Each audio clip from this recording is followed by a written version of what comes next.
I take you back 6 months to the day. Just going to be squeezing your arm, okay? Okay. Relax your arm for me. Just relax. Brilliant. All done. Okay. All done. Not done? All done.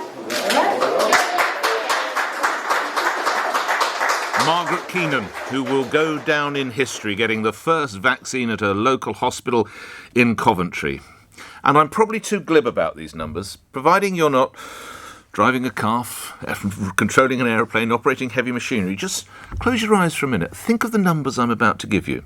Since that day, think of 40,460,576 people. Just think of that number.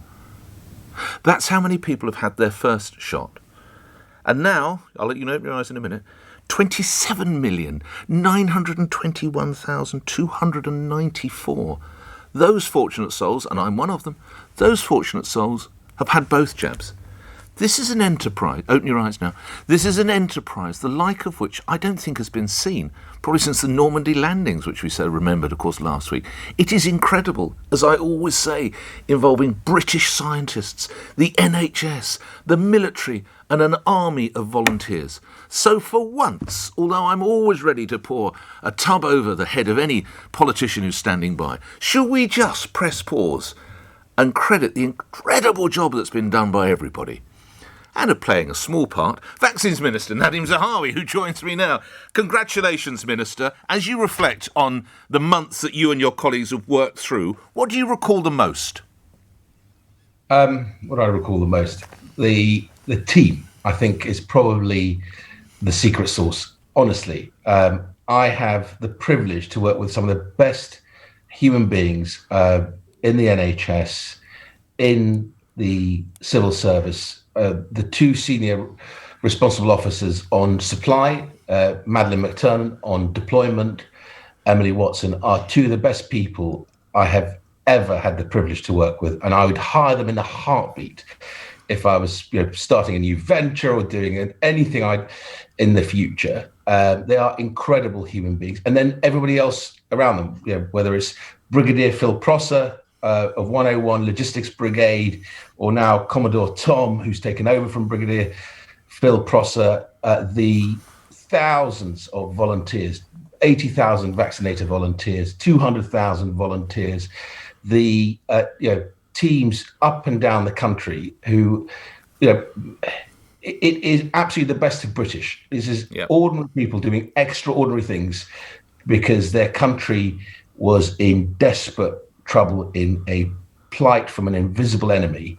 And you're right, I called it the Dunkirk spirit, the 1,000 flotillas, the private sector rising up and saying, we're going to help, whether it's the manufacturers or the distribution end, the back end distribution arm of Boots and Superdrug, the technology companies like Palantir, the other technology companies that deliver the database that we are able to then make sure we reach everybody that needs to be protected. It's the local government. Local government's played a phenomenal role. The nurses, the doctors, the GPs, it's countless, literally hundreds of thousands of people who are saying, I am not going to sit back and let this virus defeat me. I'm going to join the effort. I'm going to make this happen.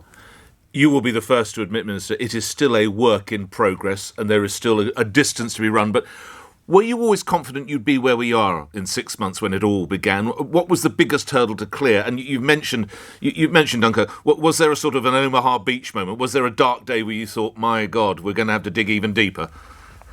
I am keeping a diary. There were some pretty difficult days. Supply chains are notoriously difficult. I'm a chemical engineer by background. I can tell you, I have never encountered a manufacturing process that has gone completely smoothly. No. And not one that is novel and new like the vaccine manufacturing side. That was always a massive challenge throughout this campaign. And then, of course, people just having the confidence. I'll share with you a story. Please. When we first, you played that brilliant clip of the first dose. Margaret Keenan, Margaret getting her jab. the team was really nervous about handling a vaccine at minus 70 degrees centigrade. And, we pulled in, as I said, Boots, back-end distribution arm and Superdrug, because we wanted people who can help us move a vaccine at minus 70 degrees and need it to be steady at minus 70 degrees, not fluctuating. And it was our first vaccine. And the team, even then, was sort of thinking, can we really handle a vaccine at that temperature? We did. And then went on and had a second vaccine on the 4th of January with AstraZeneca, and then a third, right? And now the team has, a very complex deployment program, yet has the confidence that as it becomes more complex, as we have to deal with different challenge, whether we offer a different vaccine for the under 40s, in terms of what we've been doing in the campaign, as I never forget Phil Prosser saying, Minister, this is a bit like us going to stand up a national supermarket chain in about a month, and we're going to grow it 20% every week. I said, that's right, Phil. That's exactly what we're going to do.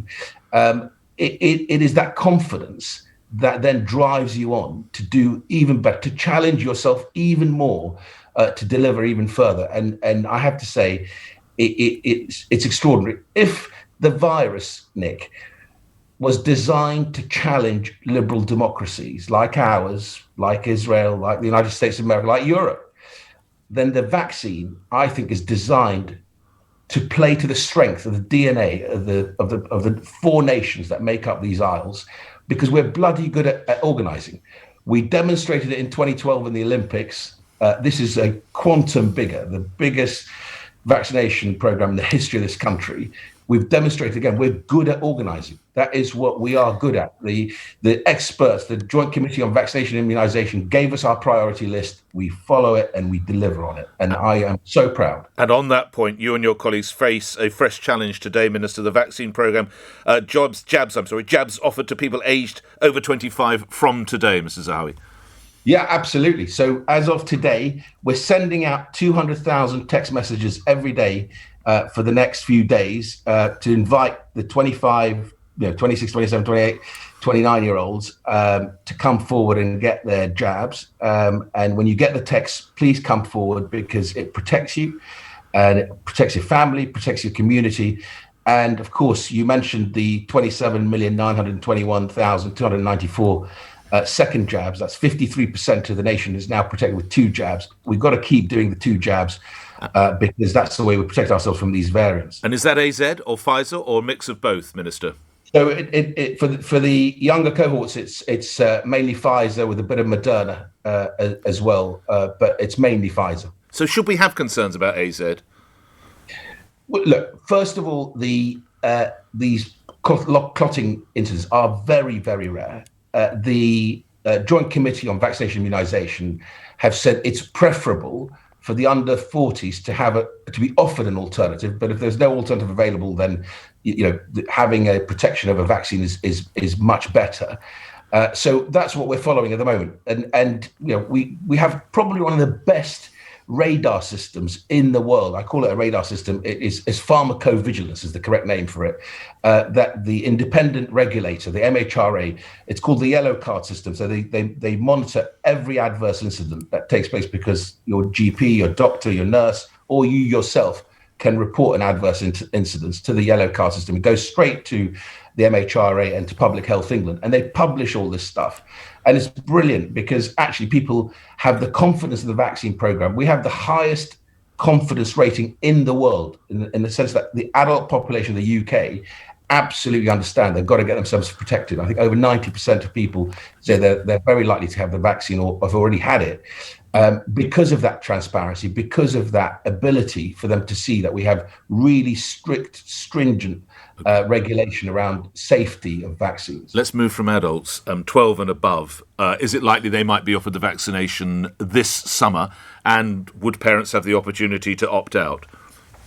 So there are a couple of things to say on that. One is the Joint Committee on Vaccination and Immunisation are looking at this at the moment, and they will look at different categories. So one is obviously children who may be at greatest risk because of other conditions, that they may have that makes them vulnerable. Then they look at the overall, cohort of children of 12 to 15-year-olds, and then children obviously living with adults who may be immunosuppressed and be at greater risk as well.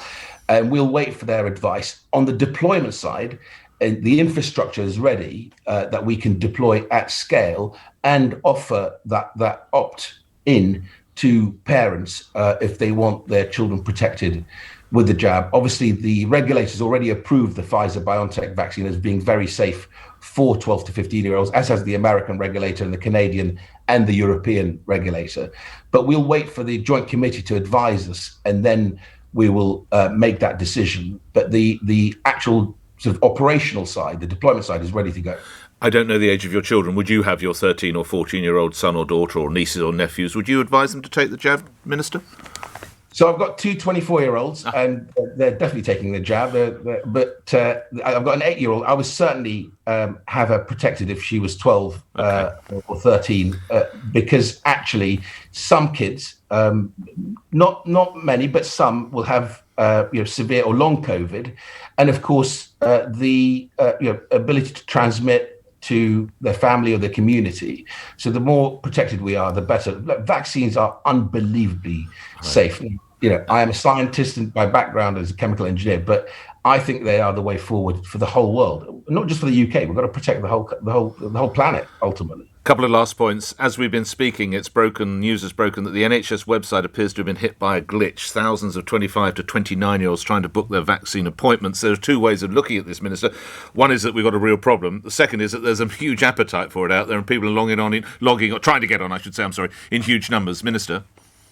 I'll take a look at it as soon as I come off this interview, but I suspect it's the latter, as in thousands of 25-year-olds trying to log on and get their appointments, and to we'll get it fixed. We've had these things before, and we tend to fix it within hours. So bear with us if it's hit a glitch.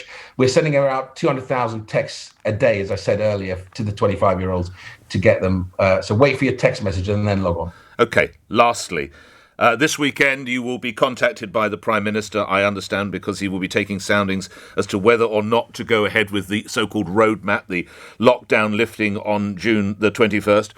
When the call comes through, the great Zahawi, and you have your boss, the great Zahawi approaches, and you have your boss on the line, what's the advice? It's a green light, Prime Minister, or it's a pause?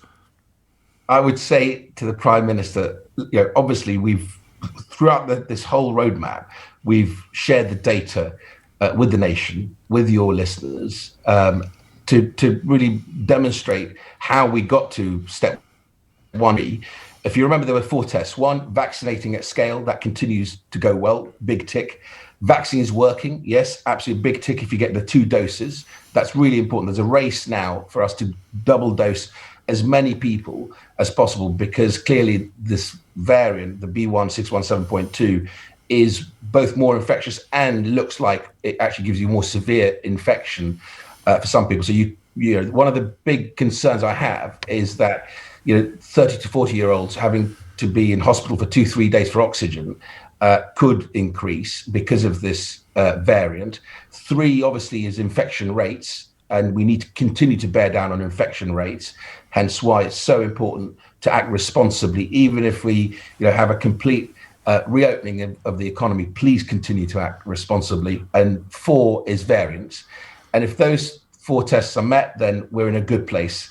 If we need to, just look at the data, look at where we are in terms of those hospitalization, because the vaccines have been working phenomenally well in terms of people getting, They beat the Indian strain, though, don't they? I know you have to give it the number, and I'm not wishing to cause you any offence by calling it the Indian strain, by the way. But they do beat the Indian strain, don't they, Minister? The double dose does. Yeah, absolutely, which is why it's so important that we continue to double dose at scale, and people to come forward for their second dose. I'm having mine later on today. Oh, right, good. My second dose, because it's important, as I say, to protect against this Indian strain. So come on, the great Zahawi, unlock or pause? Come on, the great Zahawi. What do you say, Nadhim? I would say, look, I'll look at the data over this weekend, and I will advise my Prime Minister. I think I've demonstrated to your listeners over many, many months that it's steady as she goes on from the vaccine minister. So I'll do what is right, which is look at the data rather than knee jerk and sort of give an answer before seeing the final cut of the data. Great to have you on. Good luck to you and all your colleagues and the phenomenal job that you've done. Really grateful. Thank you.